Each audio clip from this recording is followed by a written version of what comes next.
I was down in Davidsonville, Maryland again at Homestead Gardens to give a presentation, not on houseplants, but on ways to bring biodiversity to your lawn and creative ways to lawnscape, which is a topic I like to cover on our sister channel over at Flock Finger Lakes.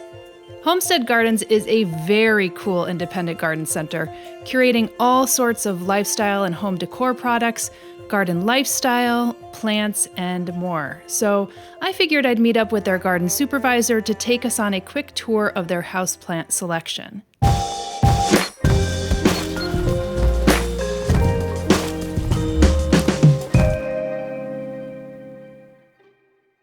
My name is Carlina. I'm one of the greenhouse supervisors here at Homestead Gardens.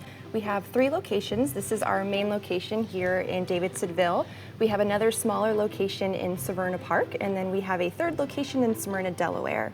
I've worked here for about 3 years. I'm still learning every single day, but I love everything to do with houseplants and just plants in general, so I'm really excited for today. Yeah, I mean, that's great because I think I was here maybe 5 years ago. We did a whole houseplant swap, and I was so enamored with this place because it's such a cool independent garden center. You have farm animals outside, you have a range of lifestyle stuff, and then your houseplant selection was really good. So should we go in and take a look? Yeah, let's take a look. Cool. We have multiple greenhouses here in Davidsonville, but this is our main houseplant haven greenhouse. We found that this one gets the best lighting, and then most of the houseplants are just happiest up here. But yeah, this is our main houseplant haven. Now, does this greenhouse at all open up, or how does this? Because it looked like it was a working greenhouse at some point. Yes. Yep. So all of them are ventilated. So if it gets too hot in here, they'll crack. If it gets way too hot in here, they'll open completely up. But yes, we do fluctuate the temperature in here, and that's all. And it's all built in.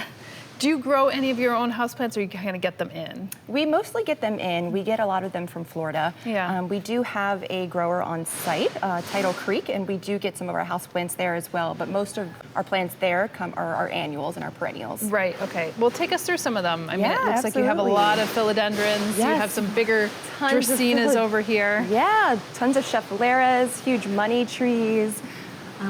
We have this one, which I think is awesome. It's a ginger, a wild ginger. I think it's beautiful. It's not one you see every day. And I love the streaks of yellow. Yeah, absolutely, yeah. Tons of bromeliads. And we have Dieffenbachia. Yes, it's an easy one that I always recommend for first-time houseplant people. Yeah. A nice, easy one to care for. Great in lower light, the bright indirect light. It's a great starter houseplant. It is. It gets a little leggy towards the end of its life, but you could always kind of chop it back and whatnot. But yeah. And they have very good camouflage colors too, depending on what cultivar you get, which is very nice. And then you have some African violets right here, which is good because it's Easter, and I feel like these are a perfect plant. Yeah, absolutely. And if you're looking for a houseplant with color, I think they're a great one. Another one that's good in more of a low light area. And we have these flood tables, which I think are perfect for them because we can bottom water all of them, so we try not to get any of their leaves wet. Oh, that's kind of clever. So you have a little felted. Yeah, exactly. So these are just Orandelli tables. They have little plugs on them, so we can close up the plugs and just fill them up with water and let the plants drink as much as they want. So for these plants like the African violets that aren't a fan of getting their leaves wet, these tables are perfect. Yeah, because if you get the leaves wet on these, they either create little spots, especially if you have hard with hard water, or they could actually cause a bacterial rot or anything like that. So this is great because it's these little tips that I sometimes see, whether it's at a botanic garden or a place like this, that are using something that seems so simple. I feel like somebody could do this at their home, but you said this is an Orlandelli table? Yep. From Italy. Yep.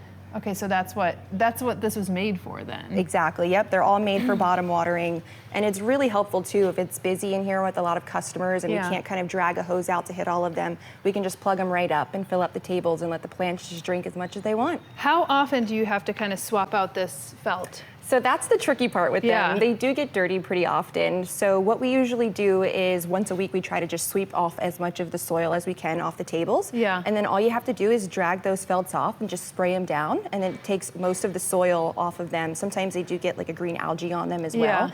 And if that happens, sometimes you just can get a little bit of bleach and just wipe them right off. But cleaning them is pretty easy. It is a little time consuming though. Yeah, I mean, but for all the extensive purposes of you not having to deal with creating a mess on top of the leaves and losing the plants that way, I think that actually makes a lot of sense. Yeah. And then here we go, we have like the full floral display here. Yes. Calla lilies and whatnot. So this is like, and these always smell so good. They do. This is like also called wedding vine, I think. A lot of people have them on their weddings.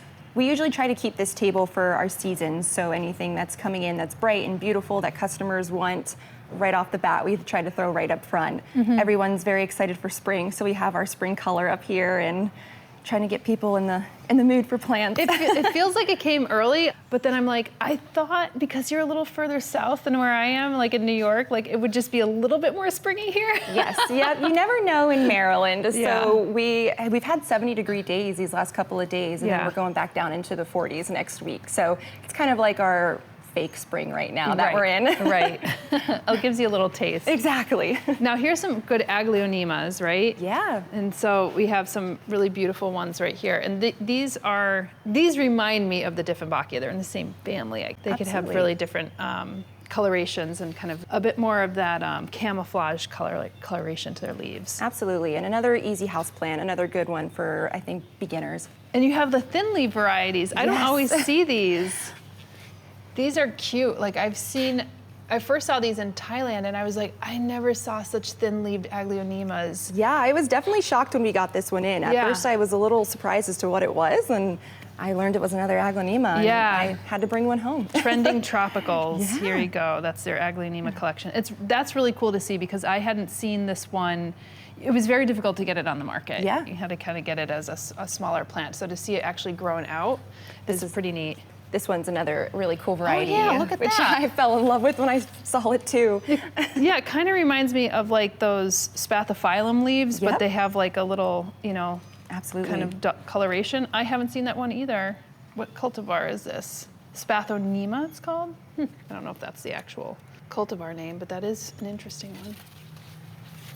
I don't want to pass this by because this is what a lot of folks like. Yeah, absolutely. The monsteras and one that still doesn't have a species name, but this one is now called Green Galaxy, I guess. That's a very popular one. Yeah.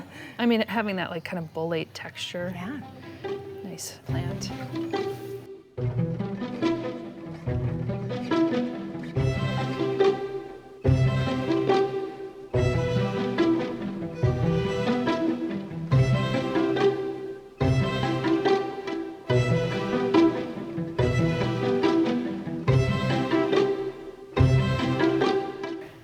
Some of your begonias. Can never go wrong with a Rex begonia. They're so beautiful. The foliage itself, I think, says everything. People love the flowers too, though. I mean, you kind of are surprised. Here's one right here that kind of just fell off, but they are very pretty. There are so many cultivars of begonias that I don't know how people keep track. Yes, there are so many. I always have to go to like my begonia gurus to be like, what's this one? What I like about them too is the asymmetry of the leaf. Yeah. Usually you'd have like a leaf like this that is like very symmetrical, and the begonia just like doesn't do that. And I often wonder, what is the reason for that? Like, why did they evolve that way? Yeah, and they're beautiful. There's a color for everybody for them. Yep, here we go. And these actually would make a nice, like, if you're just doing a little, I guess, like Easter presentation with some of the calla lilies and everything, the colors like really coordinate. Yeah, absolutely. And then over here, what is this? So this is our little bonsai section. Oh, that's cool. Yeah, so we have our bonsai starters here. So this is where a customer can come and just pick out whatever little tree that they like, and then they can go pick out their own pot and basically they can start it themselves. So that's how we got the name of the bonsai starter for them. But there's so many different varieties that they can choose from. The Schefflera, the ficus, those are all really popular ones. There's jade as well. That's a really popular bonsai. There's plenty to choose from. Is this something that like your customers requested, or you feel like it could fill a niche, because this is not something I always see at like garden centers. Yeah, so we get a lot of customers coming in looking for bonsai, and a lot of them want to learn more about the art of bonsai, and we have plenty of people at the stores that are fantastic at doing it. We have people that grow bonsais in and outside, so there's so much to learn about it, and every day we're still learning about it as well. Yeah, it's not something that I have like mastered, but Yeah. we've done a few episodes on it. You can actually see some stuff here, but this is like kind of my second time, I think, seeing it at like a garden center. So, you know, kind of prominently displayed. So that's pretty neat to see that people are into it here. Yeah, they definitely are. And then we have some, I guess you kind of combined all these, like your ferns and a bit more maybe lower light and fern area. Yep. And we like to keep them all together just to show all the different varieties of them. It's so fantastic to see them all together, all the different textures, all the different colors. People love seeing them. And the fern is a huge houseplant here. Everyone's looking for them. Yeah, not always the easiest plant depending on what kind of fern that you choose, but like setting it in the right place and giving it the right amount. I was actually just having a conversation with another houseplant person, and she was saying that maidenhair ferns in a vertical garden will take over. And I was like, that's something amazing to hear, because like people who often have maidenhair in a pot, like it eventually just kind of fails. Yes, after exactly. a while. Yes. If you just like forget about it for a second. Yeah, bringing home a maidenhair, I can't do it, but then I have them just growing in the cracks outside in our annuals yard. Nature does something right. Exactly. And then here's the ZZ plants, and then here's the infamous black ZZ, which was so hard to the ZZ Raven. It was so hard to find for a while, but as you can see, it's much more available here. Yeah, another super easy plant. It's one that I always tell people, just kind of put somewhere and let it do its thing. Just forget about it for a little bit and it will be very happy. Same. It's like the Aglaonema and the ZZ are like my choices for mine too. Houseplant beginners. And then your snake plants, of course. Yeah, we have plenty of different varieties to choose from here. Oh, geez. Oh, yes, this is our greenhouse cat, Ellie. Oh, hi, Ellie. She is the sweetest thing. She loves people. She's like, what? You forgot about Yeah, me. she's like, I have to get on the camera. Oh, my goodness. Oh. And then, and here's an Ola pot. Sorry, I'm like getting sidetracked. Yeah, please. But I've always kind of wanted to see these things. So I think like basically you put water in here, and because terracotta is porous, you could stick it down into your soil, and then this is at soil level. So you could take this out and put water in it, and then the water disseminates into the soil around your plants and your plant roots. And so you fill it up that way, which I thought was interesting. I thought I'd maybe give it a shot at some point and see if it does its thing. That's new for us. Our customers have been asking for those, so we just got them in. All right, so here we got some more, I would say, kind of coveted or rare varieties. Yeah, exactly. So this is what we actually do call our rare houseplant section. So we have some pretty rare philodendrons here. We have the Ring of Fire, which is one of my favorites that everybody loves. It has that gorgeous variation on the leaves. That's a beautiful one. And they are a little more pricey, but the cool thing about these plants, which I tell a lot of the customers that are looking into getting one, is you can get multiple plants out of those. You can split them up and give them to friends, and I think it's really cool that you all can have one of the same plant. Yeah, very easily. I mean, I find that when folks bought them kind of at the right time, it's almost like an investment plant at the end of the day. I mean, and these are not too difficult to keep alive either, so. Oh, I never saw a Yoepii like so available. Yeah. I wonder if it's in tissue culture now or not, or if it's just like, it is fairly easy to propagate too, but it's cool.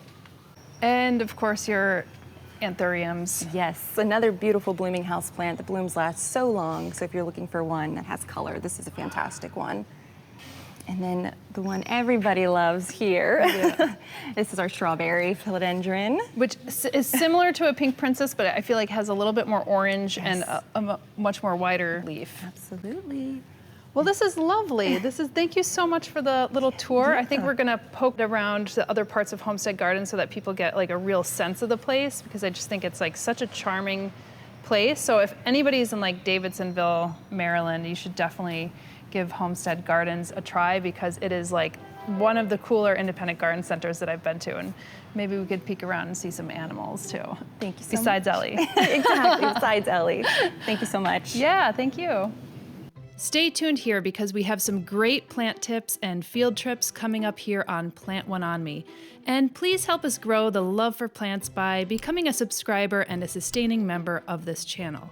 Your support truly helps us produce this type of content, and we trust you love it as much as we do.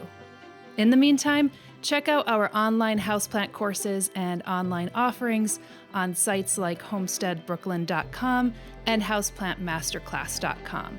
And if you want more of that outdoor gardening stuff, then check out what we're growing and doing over at our companion channel, Flock Finger Lakes. See you in the next video.